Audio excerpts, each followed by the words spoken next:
Hola, ¿qué tal? Yo soy Angie Paola Cárdenas, estudiante de Comunicación Social. En esta oportunidad invitamos al profesor del programa de Psicología, Jairo Enrique Gallo, para hablar de su libro más reciente, Por un psicoanálisis abigarrado. Profe, bienvenido. Quisiera que me contara en primera instancia por qué utilizó el término abigarrado. ¿A qué se refiere? ¿De qué trata? ¿Por qué abigarrado? Abigarrado es un término que uno busca en diccionario y aparece como un desorden de colores. Un desorden de colores. Una vez se lo leía a una socióloga boliviana es muy reconocida, que se llama Silvia Rivera Kusicaski, pero no es de ella. Ella lo tomaba de otro sociólogo boliviano, que es René Zabaleta Mercado. Y ella prefería usar bigarrado que mestizo. Mestizo es un término que siempre se ha usado como para mostrar el mestizaje entre, bueno, los famosos negro, blanco y indígena. Entonces ella decía que no, que era mejor abigarrado porque nosotros no somos más allá de eso, somos una mezcla de muchas cosas que pueden parecer desordenadas, pero igual de cierta manera nos reconocemos ahí en ese desorden para hacer algo con eso.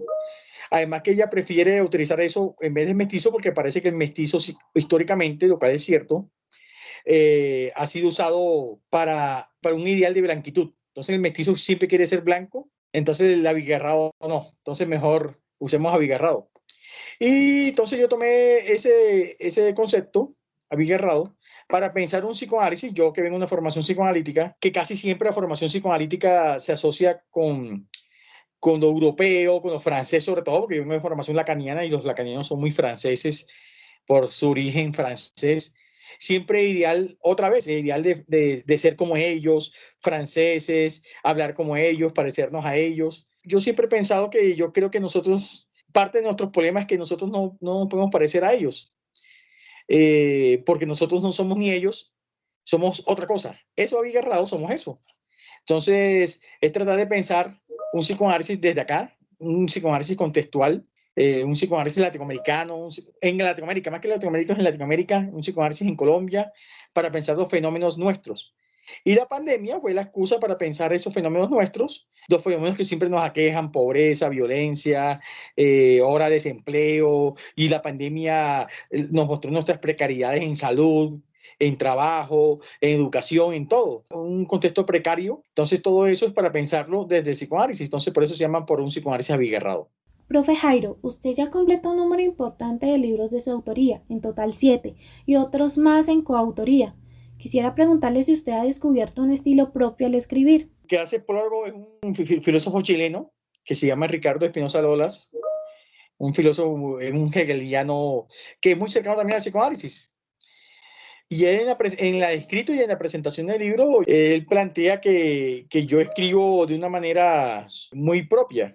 Yo no me había dado cuenta de eso hasta cuando alguien me lo dice. Así, de pronto sí lo había escuchado comentarios, pero así como escrito, no. Es como si él dijera, bueno, sí, muy chévere leer a los franceses, incluso él me decía, yo leo mucho a los franceses, a mucha gente, pero tú tienes un estilo diferente, me decía él.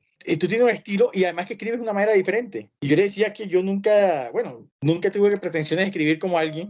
Yo simplemente escribo de una manera y ahí salen las cosas. Y él decía, bueno, eso puede ser aporte. Es decir, ya dejemos de imitarlos a ellos, que es muy común en las ciencias sociales en general, en filosofía, en antropología, sociología, tratar de imitar a los grandes maestros que siempre nos imponen. ¿Y por qué no pensar que nosotros también podemos crear pensamiento, crear filosofía y también en este caso pensar desde el psicoanálisis los fenómenos sociales? Entonces él me decía que incluso hay un estilo, una manera de pensar. Y mi estilo, sí, él decía que yo soy del Caribe, yo soy de Barranquilla, aunque yo vivo hace casi 18 años, llevo acá en Bogotá. Decía que él veía siempre como que escribiendo desde ese lugar. Claro, entonces yo no es que me quiera comparar con García Márquez, nada, pero pensé, cuando él me decía eso, pensé en García Márquez, que García Márquez pudo hacer de Macondo un lugar universal. Pareciera un lugar particular, Macondo, con sus características de un pueblo del Caribe colombiano olvidado por allá, pero él pudo hacer que un japonés, un chino, un ruso lo lean a Macondo. Es decir, cómo una singularidad como Macondo se vuelve universal.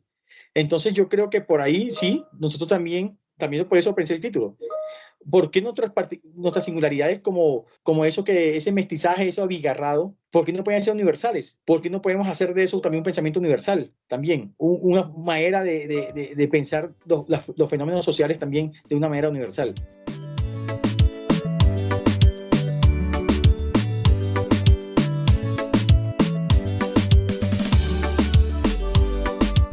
Profe, usted ya nos anticipaba algunos de los fenómenos abordados en el libro.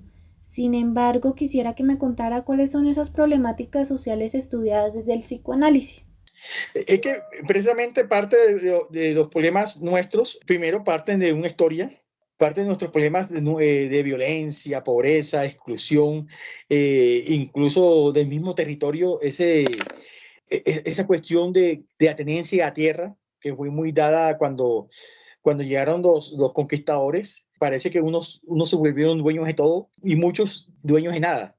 No por nada, Latinoamérica es el continente con más inequidad en el mundo, más que África incluso. ¿Por qué? Porque aquí tenemos unas características de unos ricos muy ricos, dueños de tierras, grandes extensiones de terratenientes, que eso es muy característico en casi toda Latinoamérica, pero más en Colombia. Es decir, en toda Latinoamérica es un fenómeno generalizado, pero Colombia es el país con peor distribución de tierras de toda Latinoamérica, en el continente con peor inequidad de distribución de tierras del mundo.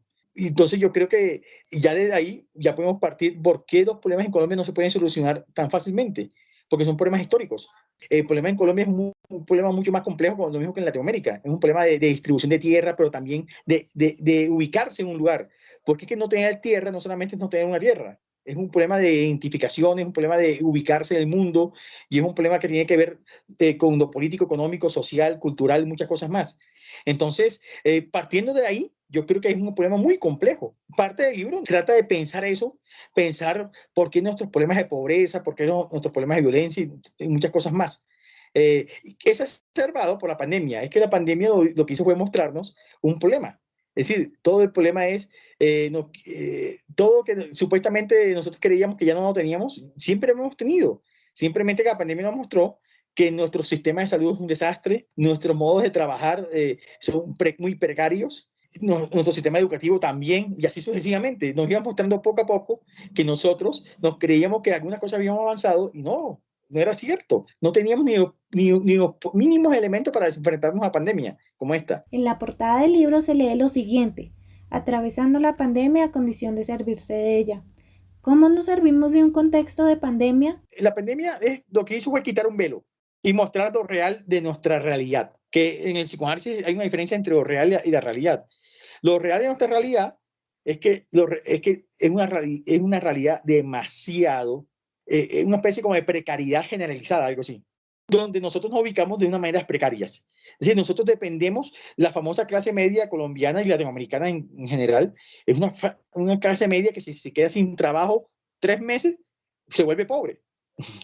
Es decir, la famosa clase media que se creen en ese arribismo también muy nuestro de creernos que somos ricos, algunos porque tienen algunos bienes como un carro o alguna casa, un apartamento, simplemente esas casas, esos apartamentos se pagan con créditos. Es decir, el día que se queden sin trabajo alguien, a los 6 meses pobre. Es decir, pasa de ser clase media pobre en poco tiempo. Y lo que mostró la pandemia es que muchos se quedaron sin esos recursos, algunos perdieron sus negocios que los tenían manteniendo una ilusión de clase media y cuando digo ilusión es porque la clase media cree que algún día va a ser clase alta. Y eso no es cierto. En un país como Colombia, lo mismo que en Latinoamérica, la movilidad social es muy, muy difícil. Son muy pocos. Sí, hay ejemplos, pero son muy pocos y los ejemplos uno los puede contar con los dedos.